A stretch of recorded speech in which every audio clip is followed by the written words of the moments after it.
Here we are again. It's Sunday and it's workshop day. I love workshop day.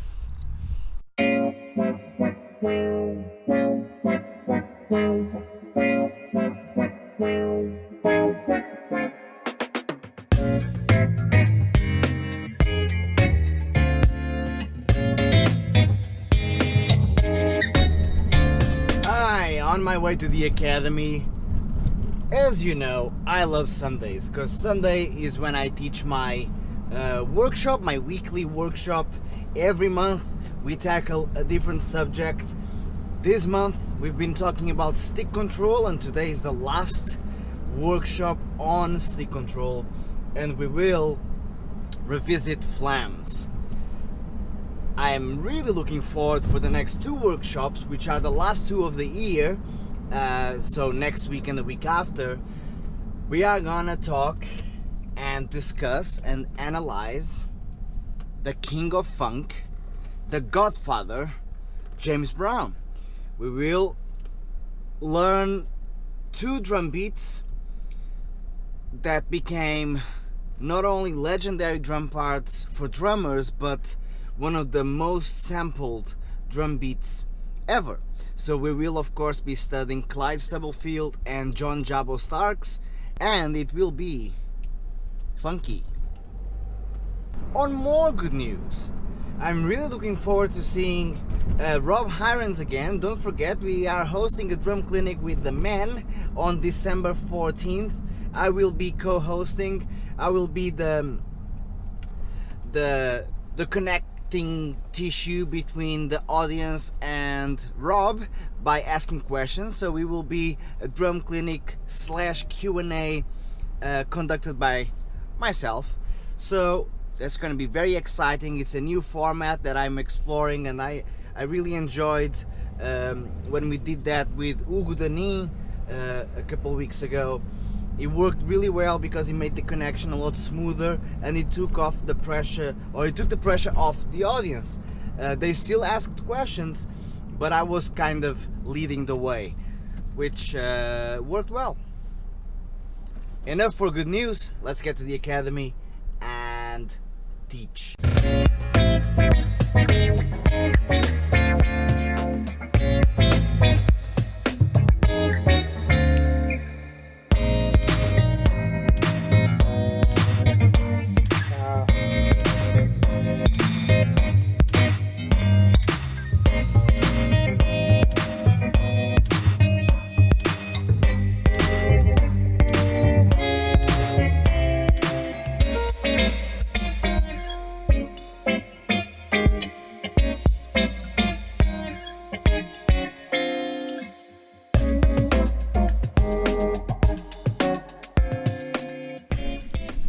There you go, that was a great morning of lessons, smooth workshop, more people attending these workshops. Happy morning! In 1 hour I'm gonna have my next private student. Let's do this.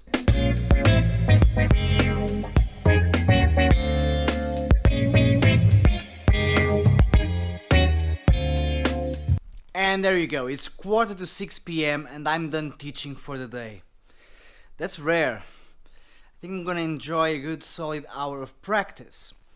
But before, I want to talk to you about something that I want to share with you guys. And you know what? This is about drums again. Because I know I've been talking a lot about life and motivation, and that's a big part of my being, that's a big part of what I do.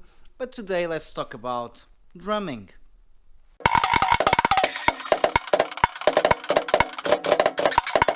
Drums! What I've been working on with my students lately is crescendos. So for those who don't know what that means, it's Italian for growing. It's a musical term that is often used when you want to refer to a build-up, some sort of like this growing, increasing, getting bigger, coming at you kind of thing. Let's listen to a crescendo.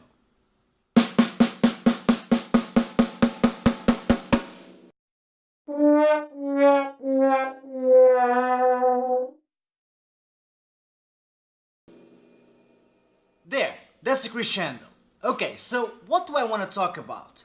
I want to talk about a little trick that I've been using with all my students, and it's working absolute wonders, which is melody. So when I teach my students crescendos, I ask them to think of a scale. Literally, like, I ask them to visualize a piano and they see the white keys, and I ask them to sing in their minds the notes going up in pitch. Does that make sense? So we have C, D, E, F, G, A, B, C, etc., etc. But here's what that does. It triggers something in your mind because we make connections. If I ask you guys, which one is slower? Do or da? Everyone says the low one. What's funny is that I didn't give you any rhythm. There was only one event. How can I define slow? There you go. If I ask you, which one is louder? Do, da. Again, everyone says the high one is louder. No, not really. It was pretty much the same thing. So here's the trick. We make those associations. We see higher pitch as being louder because it's more piercing. And we see this being faster because it's more piercing. And in fairness, the frequency is faster, but let's not get into that. Okay, so we get that.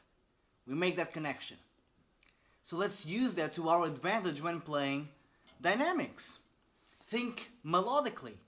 High for louder, low for softer, and then you just need to sing a scale. You need to go up the white keys. So if you are not even aware of what a piano is, download an app.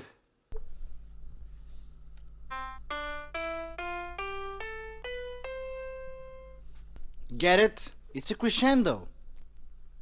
Okay, so you're starting to get it. You use that melody as a reference for that growth. One note at a time, one height at a time. See? So as you play the crescendo, if you sing that melody, it will help you to really play that crescendo nice and clean. Like this. Don't forget the melody, sing it with me.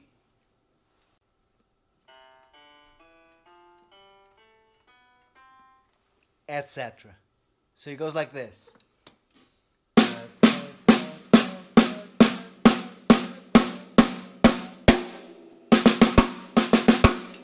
So that's a 4-note crescendo. Goes like this.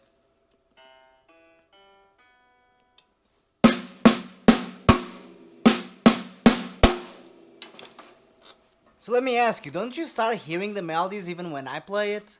I hope so. I hope it translates as well as it does here in real life. Alright, cool. That's enough drums. 6 o'clock.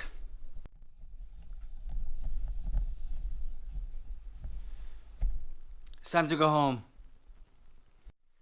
But I'm gonna practice just 5 minutes.